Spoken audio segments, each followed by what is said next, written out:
Good day. Today I'm here with Edison Agbanji from Ancestral Essence.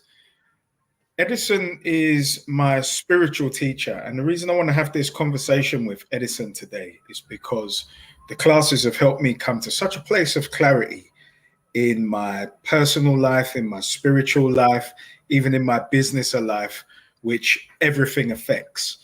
And is based on the programming that I've received as a man from boyhood and all of those programs that didn't work for me that I've had to unlearn and then relearn new programs that actually protect me.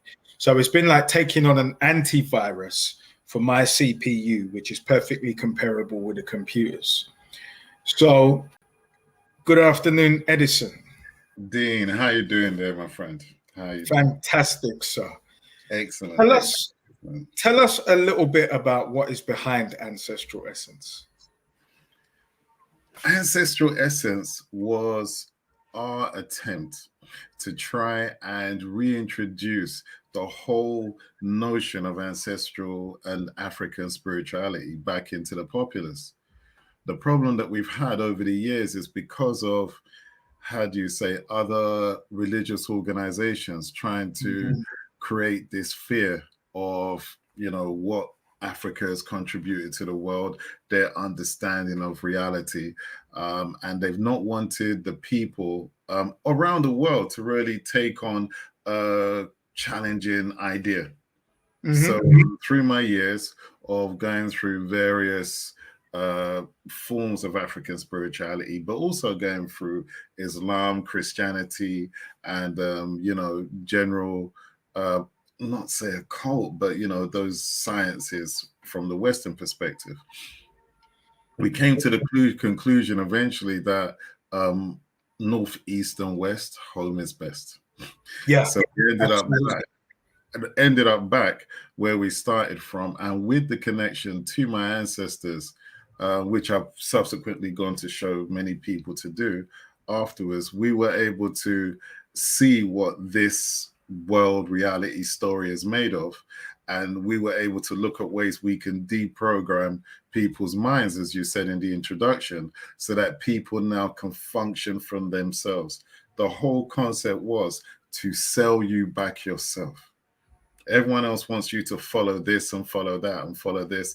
And I don't want anyone to follow me. I just want them to follow their thoughts inside themselves. So the legacy of what all of their ancestors that are part of their blood, part of their DNA, part of their own sort of intelligence and their interface into this world, they have all that wisdom, knowledge inside of them. We want them to reconnect to that so that they can see all the real power that they have at their disposal and how they've been, how do you say, living inside their own mind, but with someone else's rules. Absolutely. That brings me perfectly to one of the most important things you said to me right at the beginning, in that there's nothing wrong with us, but there's something wrong with our story. Tell me about that. Well, most people are not living their life. They're living their story. They've created a program for all the information that they've been given. And this program, they've created a set of instructions of what they should feel guilty about, what they should feel happy about, what they should try and achieve. And the problem is, none of those aspirations are their own. It's still the simple boy meets girl, boy gets involved with girl, boy finds ways and woman finds ways to live a life together. And through all the trimmings that we have on the outside, that is still the actual thing that we're living to do. Thing is, now we've got seduced by the external story. So people are now focused on, I want a career over a relationship.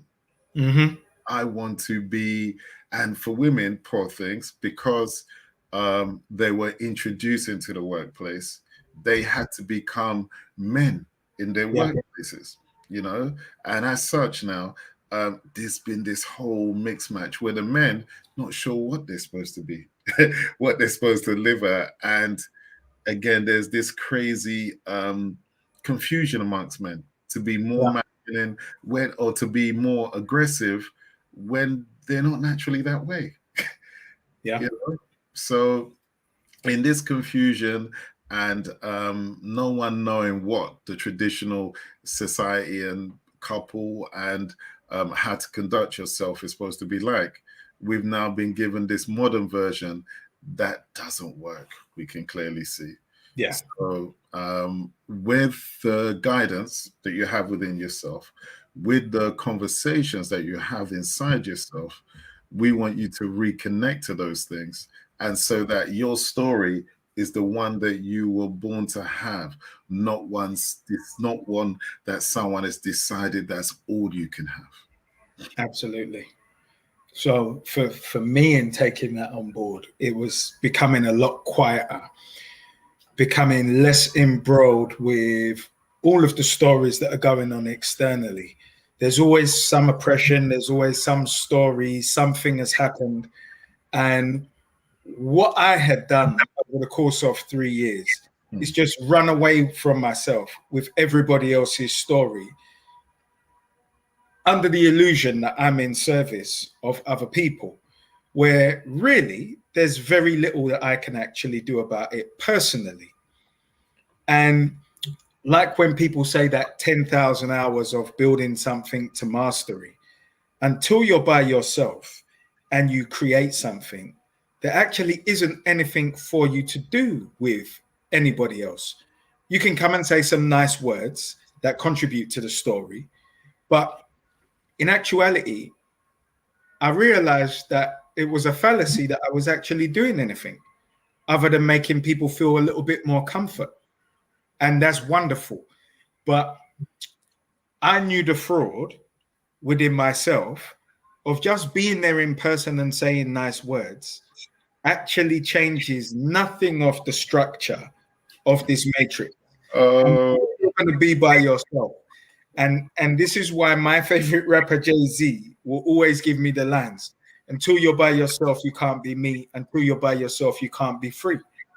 And he followed that up in 2016 with how we're still going to be slaves in 2016. But we are slaves to stories based on the tenets of religion. And we see it all the way from COVID down now to the war. And there was such a smooth transition, just a cut, not a fade, a direct cut that says, leave that story, now follow this story. What's about the lines of programming that affect our operating systems? Well, your child that you send to school is of value to you. But as soon as it enters the classroom, it's stripped of any value. This child now, unless it actually memorizes and at speed can recite what is informed or programmed or uploaded to the child is deemed useless to society and to itself. It doesn't know what is the world and what it entails, because that's only an idea that it has inside its brain. But it does know that it's deemed a loser. It's less than. And by those who have created that system, they haven't entirely told the whole truth. And they know behind much of what they've said, it's been very much skewed in the direction of a few. Yeah, the entirety of history, the different groups are told in ways in which people can't garnish any sort of support from, because people need a foundation. They need to know some people like them has done something in order to step on that idea, to know that they have the value to create that within themselves.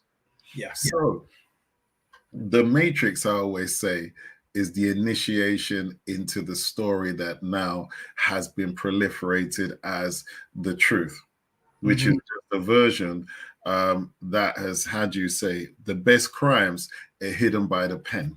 They can just be written out of history, so no one's aware of what's taken place. So for us now, we have been brought up in a mindset where someone has told us that unless we aspire and worship them, we are worthless to ourselves and Absolutely. to society. So therefore, you find that you take on an artificial aspirations to be something that you're never going to be really appreciated as. And the actual true journey that you came with within your mind, within your consciousness, to become something, to see the people you're supposed to see, to meet the people you're supposed to meet, and to have the experiences you're supposed to have, has now been sidetracked with you having to work as a slave in a game where someone is giving you to play. Yeah. Yeah. You'll never, ever achieve what you want. All you'll achieve is someone else saying you've done well. You internally will not feel the actual progress because it's external progress that you've actually achieved. Yeah. Your internal development of yourself and becoming that person you know that's inside. Most people are suffering because they said, you know what, I know that I'm better inside. There's a better version of me inside me. But it's inside you. But you're looking outside for it. And you're wondering why. Whenever you go to all these different people, they can never say enough to you to make you feel that inside development. Yeah. Now, the wild thing is, the world is only your perspective. If you've not been to Afghanistan, you can't tell us what's going on over there. You can't tell us what's going on in Siberia. You can't tell us what's going on in Africa. So the world is only your experiences as an individual. And what you're only ever trying to fix is your belief or your moral understanding about your experiences. You're only ever trying to fix your own opinion. But your logic is based on your experience and knowledge. And if you have no knowledge other than what someone else has given you, and you can only recite what other people have said, then you're not really here. You're not really in the game, are you? Absolutely. All you're doing is a caricature that someone wrote for you, and you're wondering why you can't feel no satisfaction. You can't buy you back your respect for yourself. No matter what you have, you're still going to be in a situation where you're waiting for someone else to say, didn't you do well? Yeah. And that comes again from the education system, where essentially you had to do well to receive the qualification to give you validation and to give you value.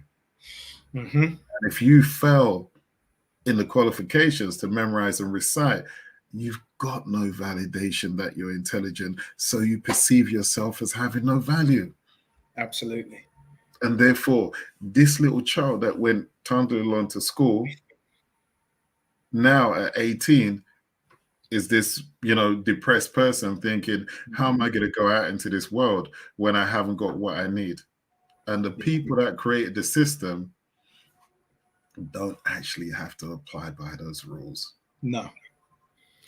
I realize I always knew that school was an indoctrination system, but I never actually realized the in-your-face power of that indoctrination until I'd gone to see a play before I took my boy out of school.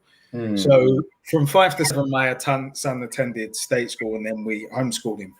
But the children were talking before the play started, and the teacher said, "Children," and nobody listened. And then they went, and every child's head spun round like a walk, and there was absolute silence. All the parents looked at each other, horrified. And all the teacher did, and every single child was immediately had been programmed to be silent and complicit. Thank you. Thank you. We say that a teacher, a preacher, and a politician are trained hypnotists. 3 is the magic number.